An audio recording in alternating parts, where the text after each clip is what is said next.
नमस्कार, मैं हूं सुशांत सिन्हा। कोरोना के खिलाफ लड़ाई में न सिर्फ भारत ने बल्कि पूरी दुनिया ने अपनी पूरी ताकत झोंक दी है।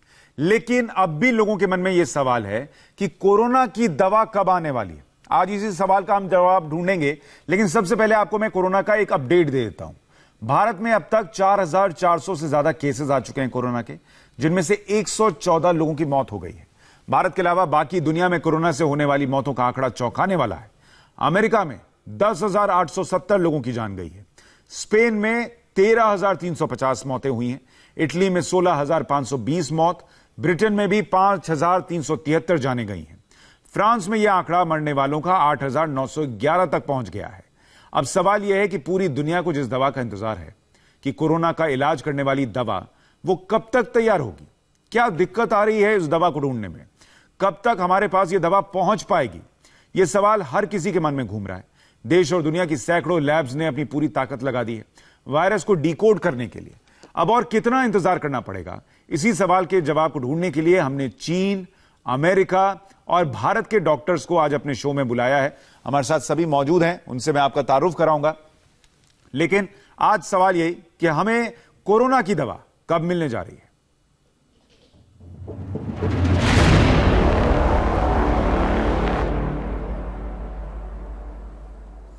दुनिया की ज्यादातर लैब्स में मलेरिया की ड्रग को लेकर टेस्टिंग चल रही है, जिसमें वैज्ञानिकों को कोरोना से लड़ने की ज्यादा संभावना नजर आ रही है। मलेरिया की इस दवा को हाइड्रोक्लोरोक्वीन कहा जाता है। भारत दुनिया में इसका सबसे बड़ा निर्माता है और यही वजह है कि अमेरिका समेत 7 देशों ने भारत से इस दवा को सप्लाई करने की मांग की है।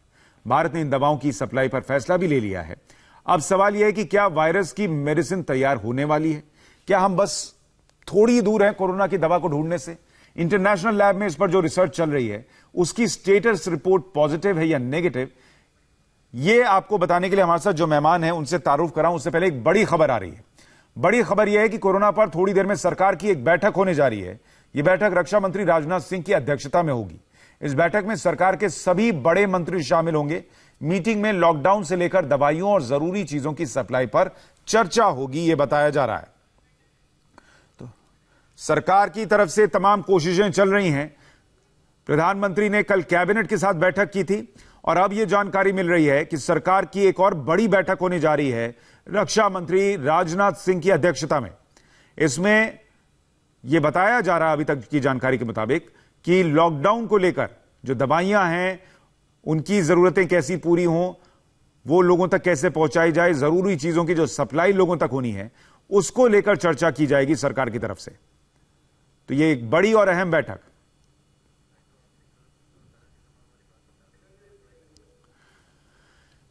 हालांकि इस बीच जैसा मैं आपको बता रहा था कि अमेरिका ने भी भारत से दवाइयों की मांग की है, मलेरिया से जुड़ी दवाइयों की, और भारत अपनी जरूरत को ध्यान में रखते हुए ये दवाइयां दूसरे देशों को सप्लाई भी करेगा, इसकी भी जानकारी मिल रही है। लेकिन अब हमारे साथ कुछ खास मेहमान जुड़ गए हैं, मैं उनसे आपका तारुफ करा दूं। हमारे साथ न्यूयॉर्क के माउंट सिनाई ब्रॉन्क्स हॉस्पिटल से डॉक्टर समर्थ धवन जुड़ रहे हैं। बहुत स्वागत है आपका, जो कोरोना पेशेंट्स के ट्रीटमेंट में सीधे तौर पर जुड़े रहे हैं। शंघाई से डॉक्टर संजीव चौबे हमारे साथ जुड़ रहे हैं। चौबे साहब, आपका भी बहुत स्वागत। डाबर हेल्थ केयर के research head doctor Gaurav Sharma हमारे साथ हैं। गौरव जी, आपका भी स्वागत। और अहमदाबाद से जुड़ रही हैं अपोलो हॉस्पिटल की एंडोक्रिनोलॉजिस्ट डॉक्टर ऋचा मेहता। ऋचा जी, आपका भी बहुत स्वागत है। लेकिन मैं शुरुआत कर रहा हूं डॉक्टर चौबे आपसे ही, क्योंकि चीन में अब केसेस कम हुए हैं, तो लोगों के मन में एक ही सवाल है, कोरोना की दवा कब तक बन जाएगी या कब तक बना लेंगे हम और कब तक आ जाएगी मार्केट में? कोरोना के ऊपर ऑलरेडी काफी नॉट ओनली चाइना में बल्कि ऑस्ट्रेलिया और यूएस और इंडिया, हर जगह पे जो भी रिसर्च सेंटर है वो हर जगह पे काम कर रहा है। बट की रिस्पॉन्स, हम जो मेडिसिन एंटी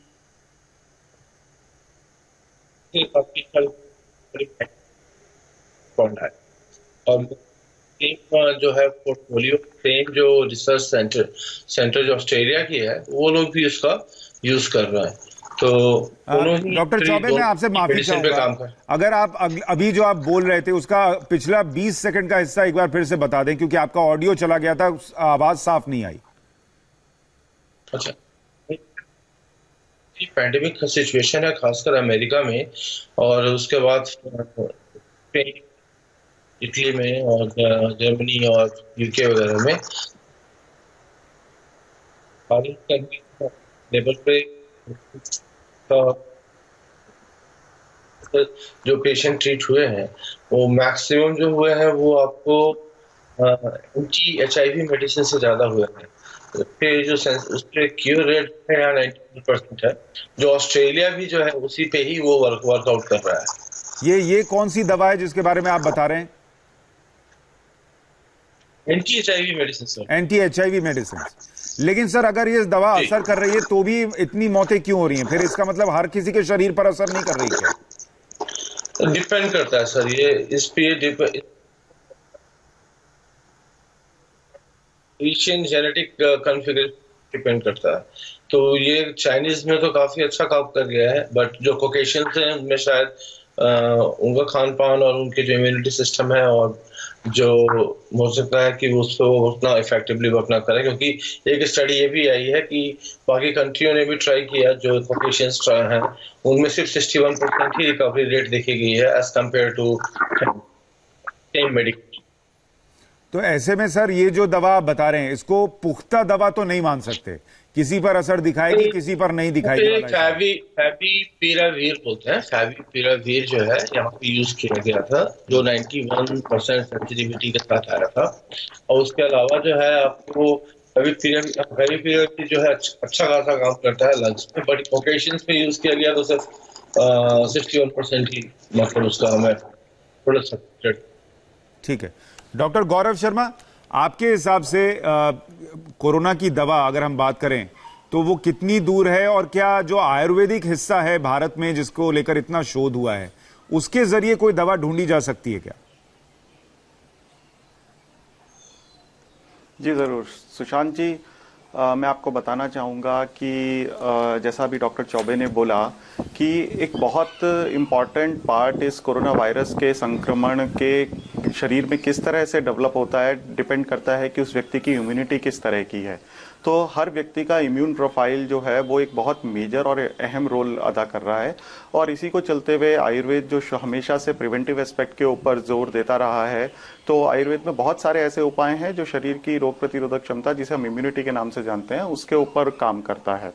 अभी आपने देखा होगा कि रिसेंटली हाल में ही भारत सरकार के आयुष मंत्रालय ने भी एक एडवाइजरी इशू की है, जिसमें यही इसी चीज पे फोकस किया गया है कि जो इम्यून प्रोफाइल है पर्सन्स का, उसको बढ़ाने की कोशिश की जाए। और ऐसे बहुत सारे साधनों का, उपायों का उसमें वर्णन है जिससे शरीर की रोग प्रतिरोधक क्षमता बढ़ती है। और ये ऐसा नहीं है कि जो सरकार ने, भारत सरकार ने, आयुष मंत्रालय ने जो एडवाइजरी जारी की है वो जस्ट एक हिस्टोरिकल ऑब्जर्वेशन के बेसिस पे है। हमने बहुत सारे साइंटिफिक अध्ययनों से, रिसर्चेस से भी पता किया है कि किस तरह से ये औषधियां शरीर के अंदर रोग प्रतिरोधक क्षमता को बढ़ाने में सहायक तो वो होती हैं। कौन सी औषधियां जैसे मैं हैं आपको सर? एक उदाहरण दूं, च्यवनप्राश का भारत सरकार ने मेंशन किया च्यवनप्राश का, कि सुबह एक 10 ग्राम के करीब च्यवनप्राश का सेवन करें, इससे शरीर की रोग प्रतिरोधक क्षमता बढ़ती है। तो डाबर रिसर्च विंग ने इसके ऊपर कई सालों से शोध और अनुसंधान किए हैं, और ये पाया है कि जो इम्यून प्रोफाइल को दर्शाने वाले पैरामीटर्स हैं, उसके ऊपर इनका कैसे असर होता है। अब जैसे इन विट्रो मैकेनिज्म में हमने ये पाया है कि जो डेंड्रिटिक सेल रिलेटेड साइटोकाइंस होते हैं, उनके अप रेगुलेशन में च्यवनप्राश का बड़ा एक अच्छा रोल है। वो बहुत इंपॉर्टेंट एस्पेक्ट्स होते हैं इम्यून प्रोफाइल को शरीर के बढ़ाने के लिए। तो हमारे शोधों में, हमारे अनुसंधानों में पता लगा है कि TNF अल्फा पे, इंटरल्यूकिन 1 बीटा पे, MIP 1 अल्फा पे जो च्यवनप्राश है उसके बड़े पॉजिटिव रिजल्ट्स हैं। अप रेगुलेशन करता है और शरीर के इम्यून प्रोफाइल को मॉड्यूलेट करता है। इसी तरह और हमने कई तरह के अनुसंधान। अच्छा, लेकिन आगे बढ़िए उससे पहले ये बताइए डॉक्टर शर्मा कि अगर आप कह रहे हैं कि च्यवनप्राश जो है वो इम्यूनिटी को बढ़ाने में बहुत अहम किरदार निभाता है, और इसकी बाकायदा आपने डाबर के लैब में रिसर्च भी की है, तो अगर मान लीजिए मैंने आज तक च्यवनप्राश नहीं खाया और अब मैं इम्यूनिटी बढ़ाने के लिए च्यवनप्राश खाना शुरू करता हूं, तो उसका असर दिखने में कितना वक्त लगेगा फिर? देखिए, ये भी ना हर व्यक्ति के ऊपर डिपेंड करता है। कुछ व्यक्ति होते हैं जिनके अंदर बहुत जल्दी असर आ जाता है, कुछ व्यक्ति होते हैं जिन्हें थोड़ा लंबे समय तक निरंतर सेवन करना पड़ता है। परंतु इस अवस्था में जब हमारे पास कोई श्योर शॉट इलाज नहीं है, कोई दवाई नहीं है, तो जितनी जल्दी इन चीजों का सेवन करना शुरू कर दें उतना ही बेहतर होगा। उतनी ही जल्दी शरीर के अंदर जो रोग प्रतिरोधक क्षमता है उसको सपोर्ट करने के लिए मॉलिक्यूल्स आएंगे। और ऐसा भी नहीं है कि 100% ही हो, बट इस समय इन प्रयोगों को इस्तेमाल करना मेरे ख्याल से बहुत ही उपयोगी साबित होगा, क्योंकि इसके अलावा अभी कोई और हमारे पास श्योर शॉट मेडिसिन नहीं है। ठीक है डॉक्टर रुचा मेहता, आपने अमेरिका में भी काम किया है, आप भारत में भी काम कर रही हैं, आपने दोनों मुल्क के लोग देखे हैं।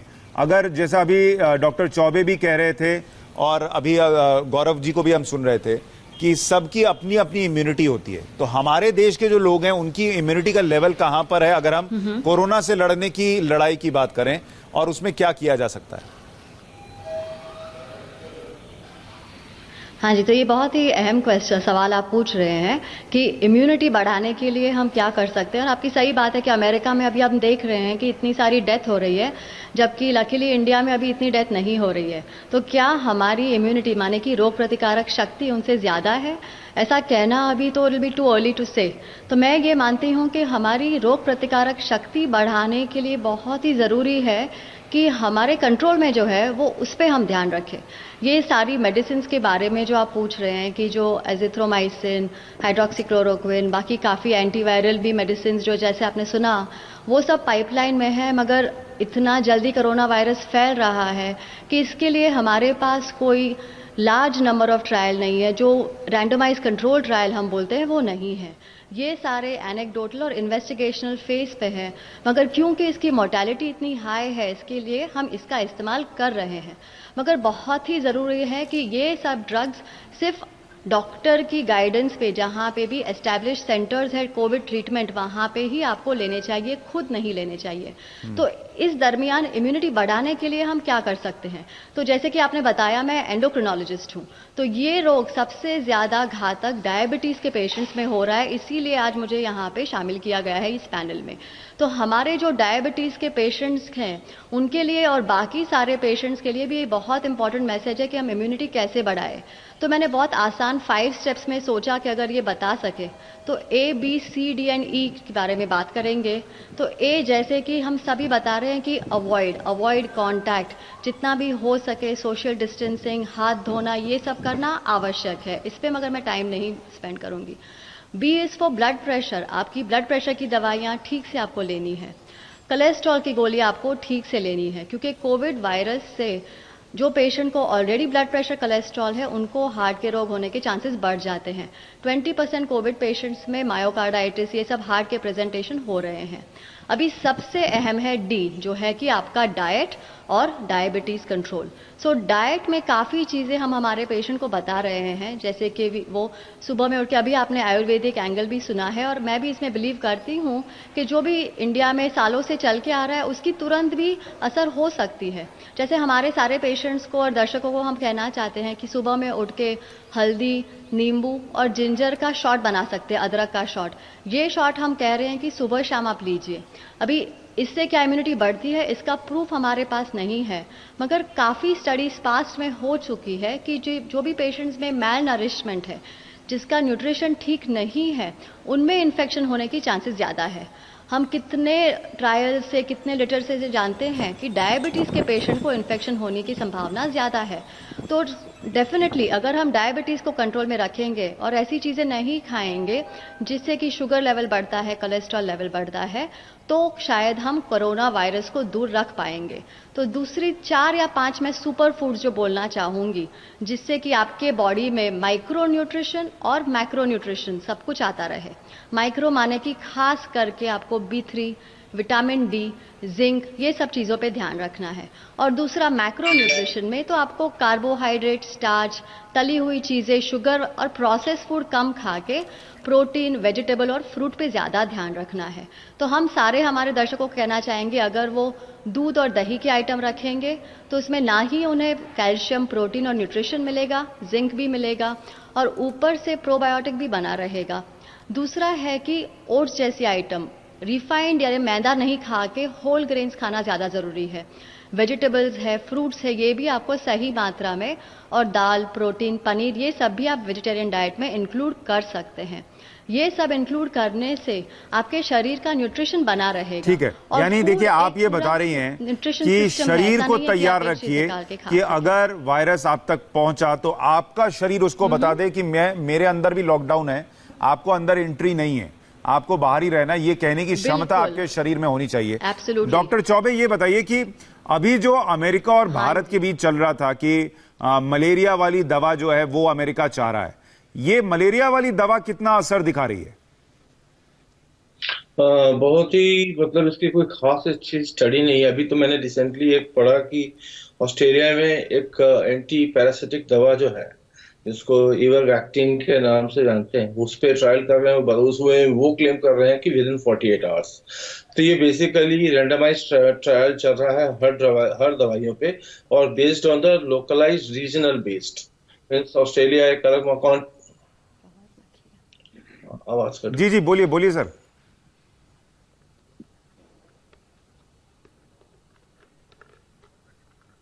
डॉक्टर चौबे आप सुन पा रहे हैं मुझे?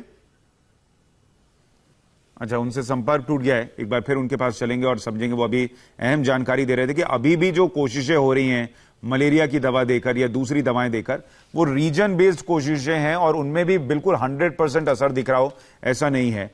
डॉक्टर गौरव शर्मा, आप च्यवनप्राश का जिक्र कर रहे थे, इसके अलावा और आयुर्वेद में कौन सी ऐसी दवाइयां हैं, प्रोडक्ट्स हैं जिनसे आपको लगता है इम्यूनिटी बढ़ सकती है या कोरोना के खिलाफ लड़ाई जो है वो मजबूत हो सकती है? जी सुशांत जी, हम बात कर रहे थे कि ओवरऑल शरीर की इम्यूनिटी को बढ़ाने की।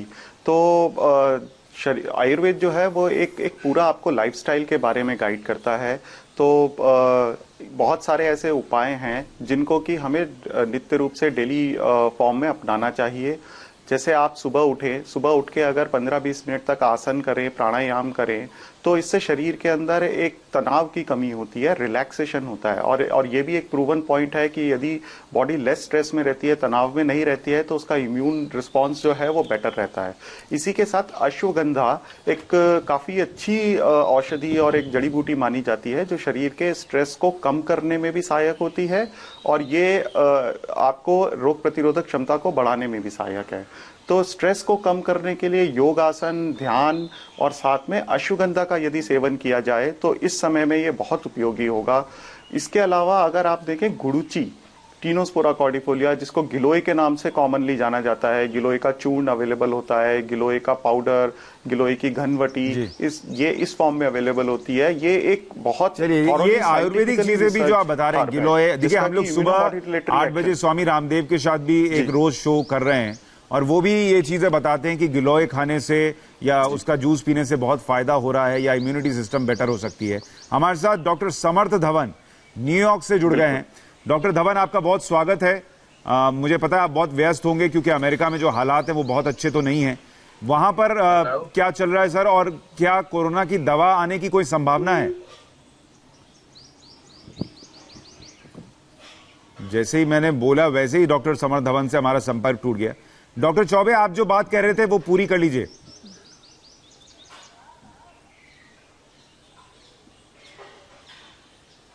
हेलो जी डॉक्टर चौबे, आपकी आवाज चली गई थी पहले, आप जो बात कह रहे थे वो पूरी कर लीजिए।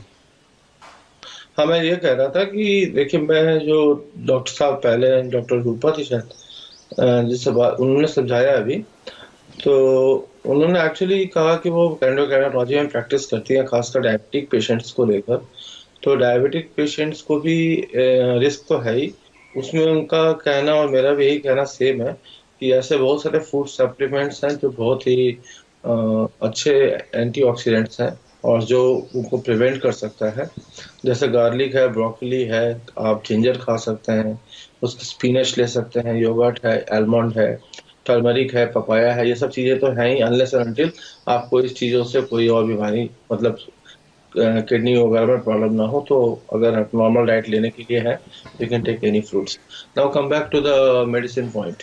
अब मेडिसिन पॉइंट पे है कि ऑस्ट्रेलिया में जो इवरवैक्टिन एंटी पैरासिटिक दवाइयों को चलाया जा रहा है, जो क्लेम कर रहे हैं कि they are working only for the within 48 hour वो क्योर कर रहे हैं। बट ये अभी तक ये क्लियरली उन्होंने क्लैरिफाई नहीं किया कि वो कौन से स्टेज में जो है 48 आवर में वर्क कर रहा है, माइल्ड में कर रहा है या मॉडरेट में कर रहा है, जिसमें अभी भी उस पर काम चल रहा है। अभी मैंने आपको बताया कि फ्लैवी पिरावेज जो है वो मेडिसिन यहाँ पे 91% यूज किया गया, जिससे जो है क्या बोलते हैं कि सारे इसका लंग्स पे काफी अच्छा इफेक्ट है और इसने काफी मरीजों को क्योर किया गया है। उसके अलावा हाइड्रोक्लोरोक्विन सल्फेट है, उसका प्रामाक्विनिन है। ये अलग अलग जगह पे इंडिया में आजकल हाइड्रोक्लोरोक्विनिन सल्फेट और अजिथ्रोमाइसिन को रिकमेंड किया गया है। तो अलग अलग कंट्रीज में अलग अलग जो है मेडिसिन जो है उनके रेस सर, के आप जो हिसाब से, ऑस्ट्रेलिया उनकी और इम्यूनिटी चीन के वाली हिसाब से दवा काम बता कर रहे हैं, जिनका अभी इस्तेमाल किया गया चीन में, आपने कहा कि 91% केसेस में, और ऑस्ट्रेलिया में जो किया जा रहा है वो 48 घंटे में ठीक करने का दावा कर रहे हैं। अमूमन ये दवाएं किस हाँ, किस बीमारी के इलाज के लिए इस्तेमाल होती हैं? एक तो एंटीपैरासिटिक है, पैरासाइट्स को किल करने के लिए इवरमेक्टिन जो होती है, और जो फेविपिराविर है वो आपका एंटी HIV मेडिसिन है। तो सर, एक बात जो लोग अभी ये कार्यक्रम देख रहे होंगे वो ये सोच रहे होंगे कि अगर अच्छा अ- अच्छा सर, मैं आपके हाँ पास लौटता हूं। डॉक्टर समर धवन इस वक्त हमारे साथ न्यूयॉर्क से जुड़ गए हैं। डॉक्टर धवन, आपका बहुत स्वागत है। आप सुन पा रहे हैं मुझे?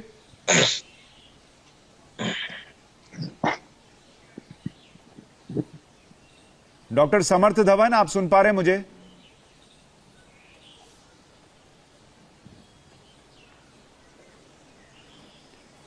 डॉक्टर धवन, आप तक आवाज जा रही है?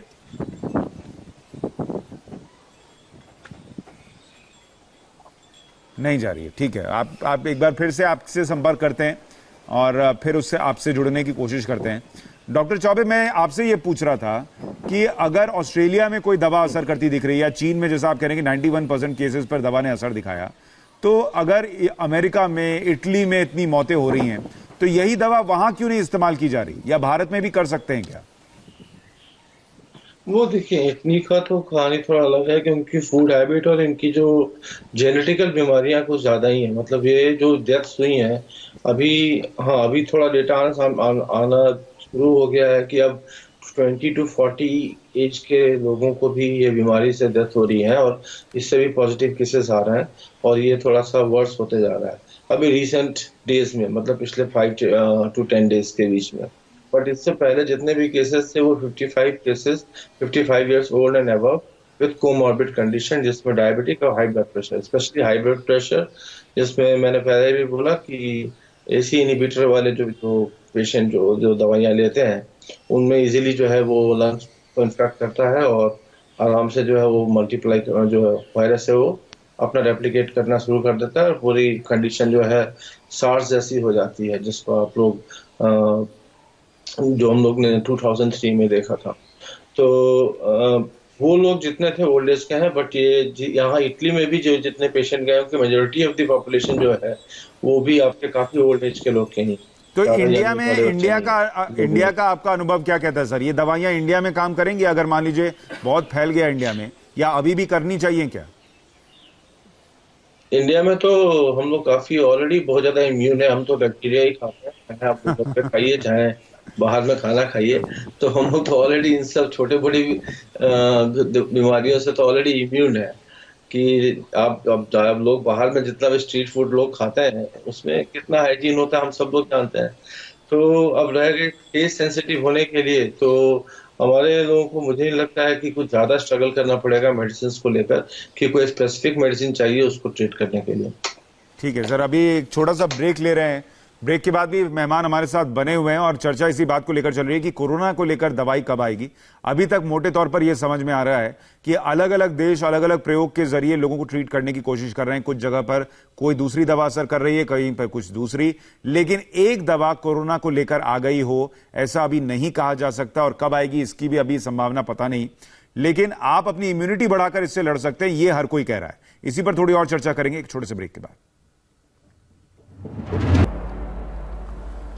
भारत फिलहाल स्टेज 2 में, इसकी चर्चा हम कर रहे हैं, और यह भी बताया है एम्स के डायरेक्टर ने कि हम अगर अभी भी कंट्रोल कर लें, लॉकडाउन का पालन कर लें, तो स्टेज 3 में जाने से बच सकते हैं। लेकिन अगर कम्युनिटी स्प्रेड फैला तो हम स्टेज 3 में जा सकते हैं।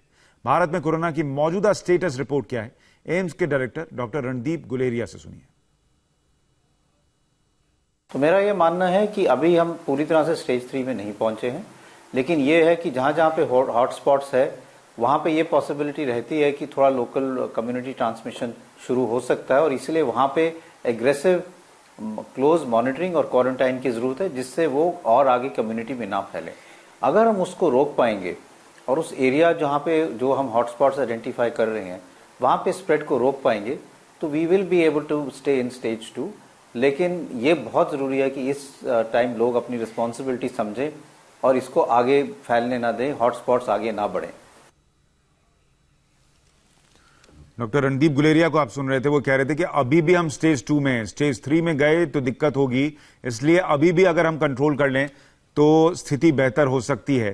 डॉक्टर ऊचा, आपके हिसाब से क्या भारत जिस स्थिति में दिख रहा है, क्या हम स्टेज 3 में जाने से बच सकते हैं और उसके लिए क्या क्या करना होगा? हाँ जी, सो जो अभी बता रहे थे डॉक्टर गुलेरिया कि भारत अभी तक शायद फेज 3 में एंटर नहीं हुआ है, और ये पॉसिबल है कि क्योंकि हमारे यहाँ पे अभी टेस्टिंग करना अभी शुरुआत ज़्यादा हुई है, ज़्यादा टेस्टिंग बढ़ाया है हमने। अभी कैसे हम फेज 3 में जाने से बच सकते हैं, तो इसके लिए यही सबसे इम्पॉर्टेंट है जो R0 हम बोलते हैं, माने जो एक इन्फेक्टेड केस है वो कितनों को इन्फेक्ट कर सकता है। इसके लिए 3 फैक्टर्स यूजुअली रहते हैं कि कांटेक्ट, ट्रांसमिशन और ड्यूरेशन ऑफ इन्फेक्शन। सो जैसे आप समझ सकते हैं, कांटेक्ट माने हम कितने लोगों को मिलते हैं, उसमें से कितनी दूराई पर, और ट्रांसमिट कैसे करते हैं। तो हमारे कंट्रोल में सिर्फ यही चीज़ है। तो जो हम सोशल डिस्टेंसिंग कर रहे हैं, जो कि हमारे गवर्नमेंट ने लॉकडाउन किया हुआ है, यही एक्चुअली सबसे अच्छा चारा है। दूसरा है, अगर घर में एक मेंबर को होता है तो फिर दूसरे मेंबर के लिए बहुत ही ये सब चांसेस बढ़ जाते हैं। तो यहाँ आपका जो सवाल आपने आज जो ये प्रोग्राम रखा है कि उसमें दवाई काम कर सकती है कि नहीं, तो गवर्नमेंट ऑफ इंडिया ने भी ऐसा अभी स्टैंडर्ड्स रखे हैं, HCQ की गाइडलाइन डाली हुई है हॉस्पिटल वर्कर्स के लिए जो कि कोविड-19 की पेशेंट्स की केयर करते हैं, उनको प्रिवेंट करने के लिए। मगर एज आई मेंशन्ड अर्लियर, ये सब सिर्फ डॉक्टर की गाइडेंस के अंडर, और अगर घर में किसी को होता है तो उससे बचने के लिए इम्यूनिटी बढ़ाना अगेन आवश्यक हो जाता है। तो हमें हमारी इम्यूनिटी और डिस्टेंसिंग घूम फिर के हम फिर वही तो ही इम्यूनिटी पर ही आ रहे हैं कि अगर आपने अपनी इम्यूनिटी बेहतर कर ली तो आप इस लड़ाई में काफी हद तक जो है खुद को सुरक्षित महसूस कर सकते हैं। गारंटी तो खैर कोई नहीं ले सकता।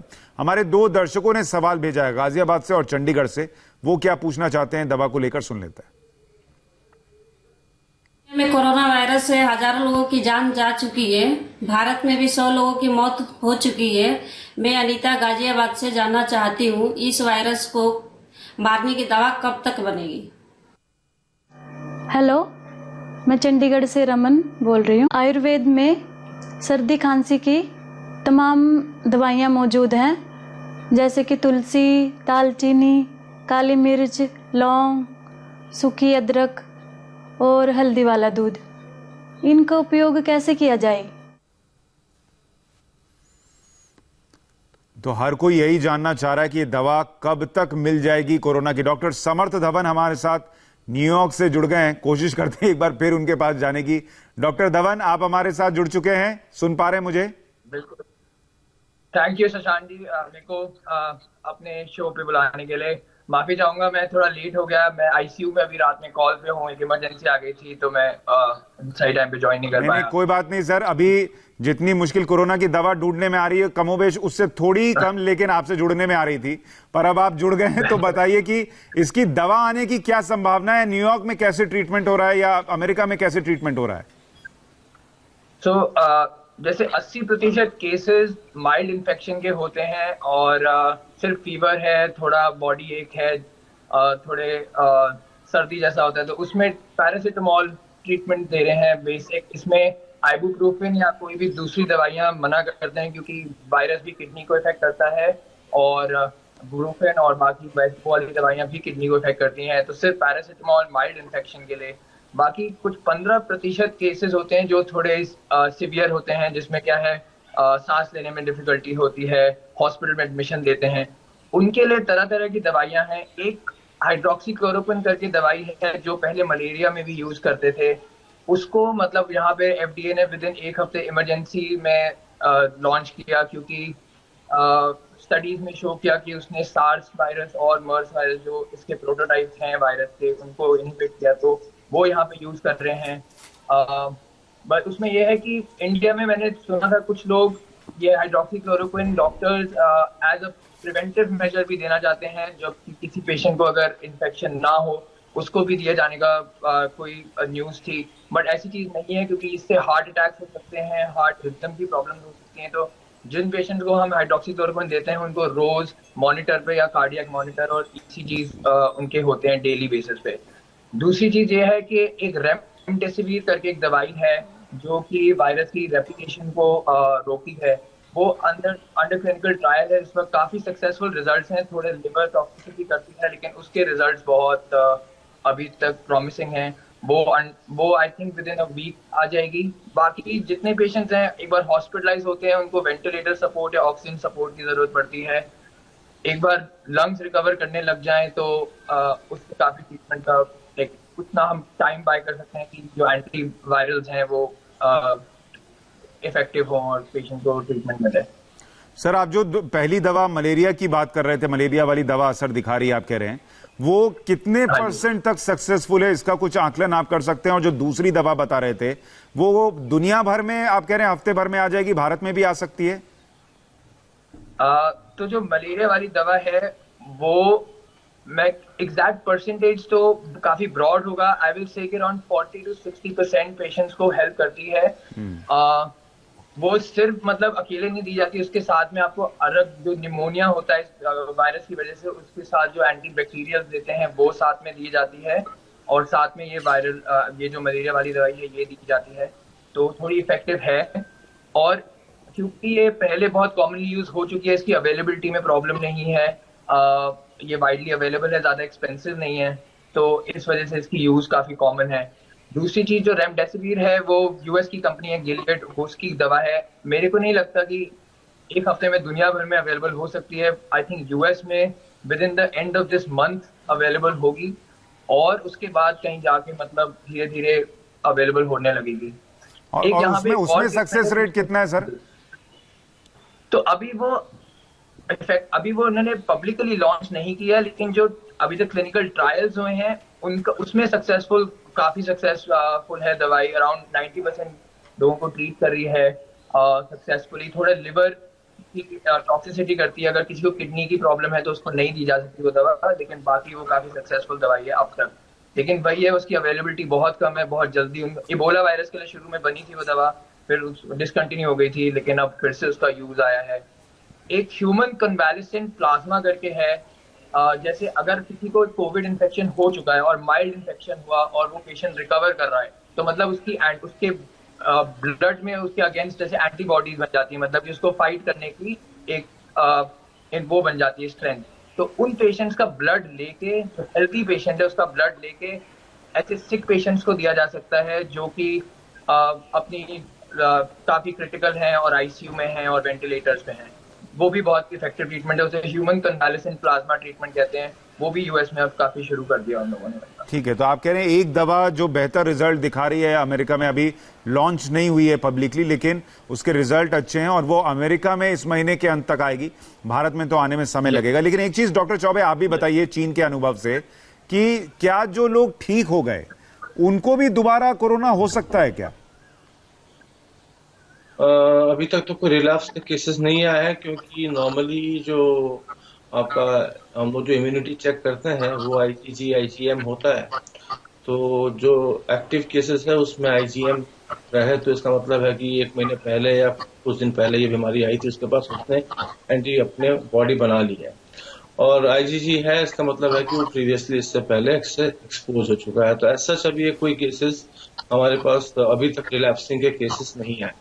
बट मेरा क्वेश्चन डॉक्टर सामर्थ से है कि नॉर्मली क्या होता है कि एक कोई भी वायरस का आउटब्रेक होता है, चाहे सार्स हो, स्वाइन फ्लू हो, बर्ड फ्लू हो, विद इन 2 months मैक्सिमम वो भी कोल्ड के टाइम में वो निकल जाता है।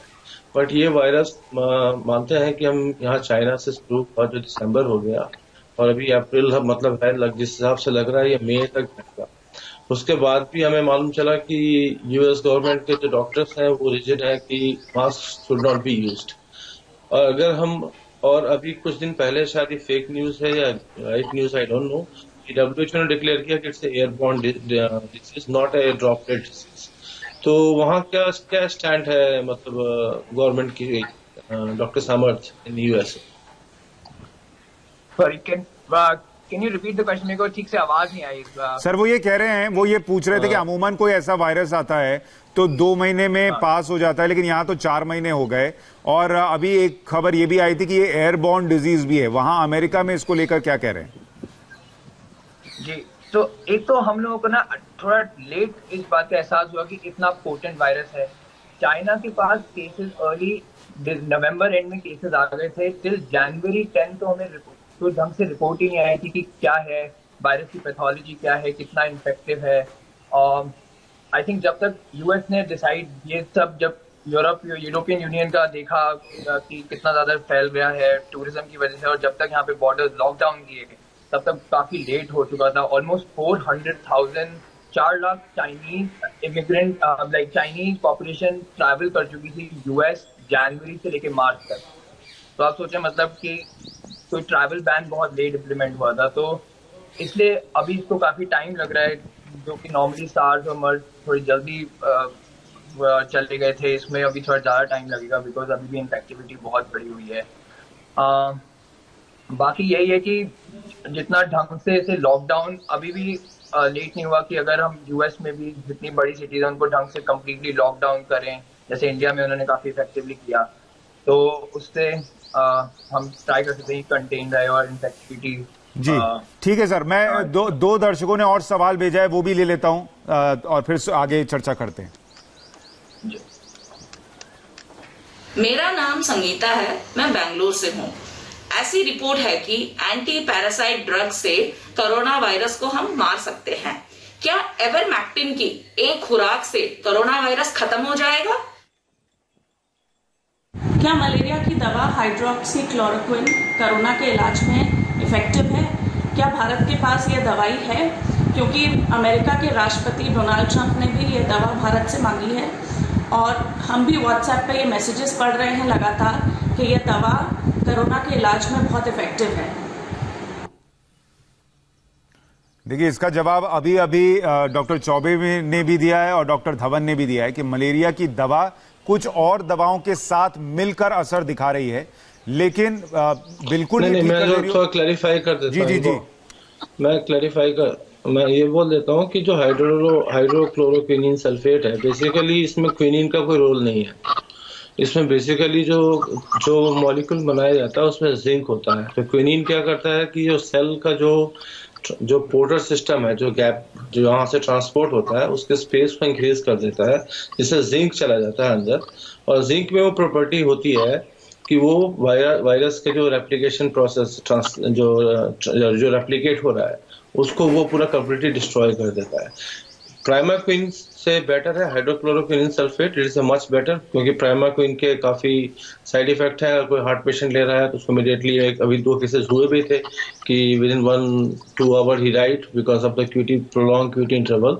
But hydrochloroquinine is a much safer days, और आप 200 मिलीग्राम पर 3 टाइम्स अ डे ले सकते हैं, और भी under the guidance of doctor, not by your own self. ठीक है सर। रह गया, आपने एक क्वेश्चन पूछा इवरमैक्टिन का, जो आपने बोला था कि 24 आवर के अंदर में, तो ऐसा सब कोई पॉसिबल नहीं है। It is under trial, it is just a matter of publication कि किसी में काम कर गया तो उसने तुरंत पब्लिश कर दिया, बट ऐसा कोई बस रिकॉर्ड नहीं है। ठीक है, डॉक्टर शर्मा एक ही ऐड करना चाहता हूँ। हाँ जी बोलिए डॉक्टर धवन। जैसे उन्होंने एक और, मैं बिल्कुल डॉक्टर चौबे ने बिल्कुल सब कुछ ठीक बोला। एक और बात है जो वो पूछ रहे थे कि इंडिया में अवेलेबल है कि नहीं। कि मलेरिया इंडिया में काफी ज्यादा पहले से प्रोमिनेंट है, जितना यूएस में है उससे कई ज्यादा। तो डेफिनेटली इंडिया के पास दवाई है और काफी स्टॉक में है। और जैसे भी देखिए सर, इंडिया के पास तो इतना है कि ट्रंप साहब जो है वो इंडिया को धमका कर भी दवाई मांग रहे हैं, तो इसलिए इंडिया के पास तो बहुत है, इसकी दिक्कत नहीं है। लेकिन हम बस ये कोशिश कर रहे थे कि ये समझ में आए कि यही दवा है जो कि इलाज है या दूसरी कोई दवा, और अभी उस पर हम अभी कोई मुकम्मल दवा एकदम मिल गई हो ये कोरोना की दवा है, ये कोई नहीं कह पा रहा है। डॉक्टर एक्चुअली ह्यूमन ट्रायल्स इतने हुए नहीं है, सारी दवाएं सिर्फ अंडर एक्सपेरिमेंट हैं।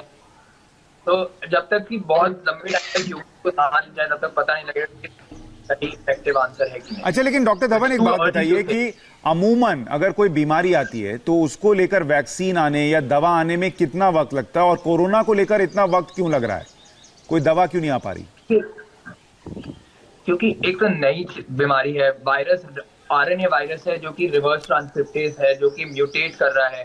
तो इतना इजी नहीं है मतलब उसको टारगेट करना एक एंटीवायरल से। कोई बैक्टीरिया होता है तो उसके अगेंस्ट दवा बनाना ज्यादा स्ट्रेट फॉरवर्ड और आसान होता है, तो इतना स्ट्रेट फॉरवर्ड नहीं है। वायरस की बहुत सारे स्ट्रेन, 103 तरीके के तो प्रोटोटाइप SARS-CoV-2 के निकले, उसमें से भी उसके भी 2 टाइप के स्ट्रेन है। तो इतना स्ट्रेट फॉरवर्ड आंसर नहीं है कि एक दवा बिल्कुल इफेक्टिव हो।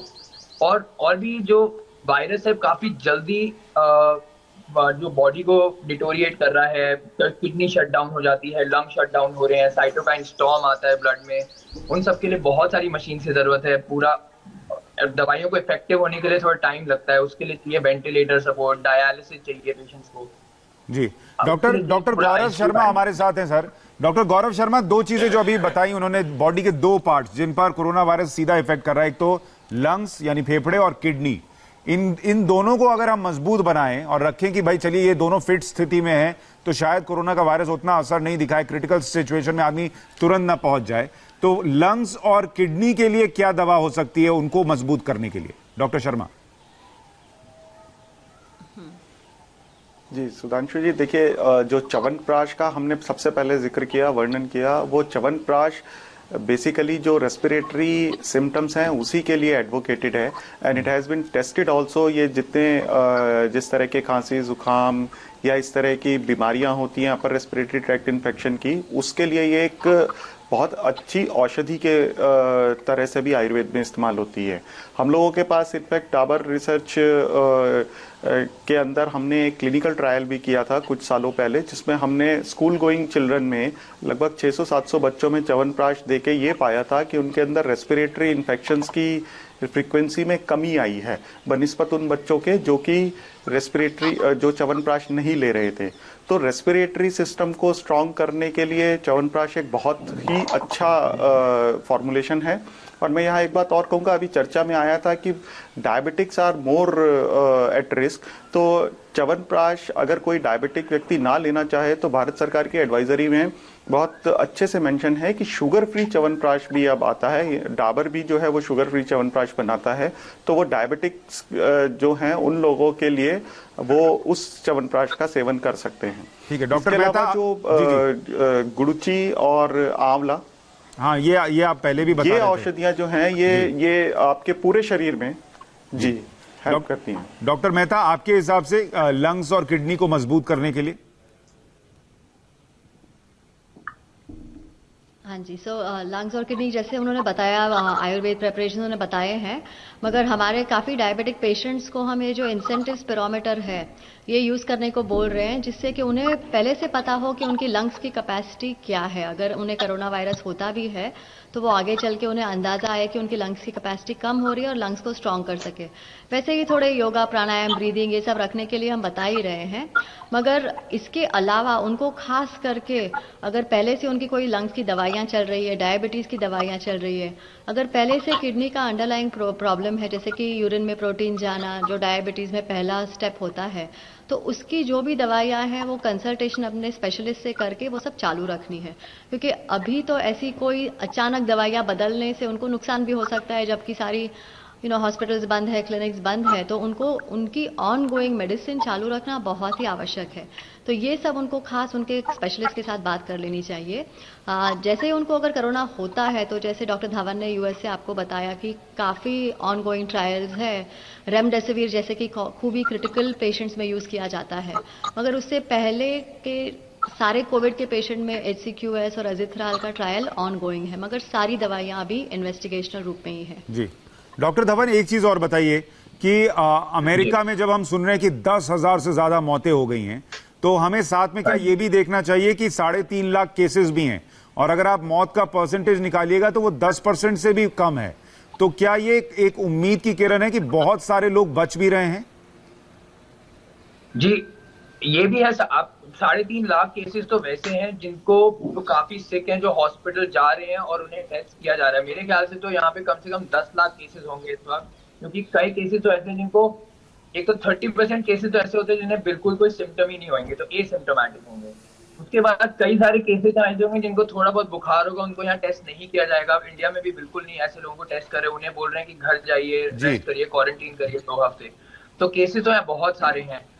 3.5 लाख तो वो हैं जो हॉस्पिटल में जाके टेस्ट हुए हैं, उनमें से मोस्टली या तो एडमिट भी हुए हैं या काफी सिक हो चुके हैं। तो डेफिनेटली उनमें आप कंपेयर करें तो मोर्टेलिटी काफी कम है, कंटेन्ड है वो, क्योंकि इसलिए इन्होंने बहुत विद इन 10-15 दिन बहुत सारे वेंटिलेटर्स और टेम्पररी डिजास्टर। देखिए, अभी तो बस यही उम्मीद रख सकते हैं कि ये जो मरने वालों का आंकड़ा है ये कम से कम ही रहे, और दवा जिसको अभी भी ढूंढा ही जा रहा है, अभी भी सुनकर यही लगा कि दवा जो है वो अभी तक कोई मुकम्मल दवा मिल गई हो कोरोना की, वैसा नहीं है।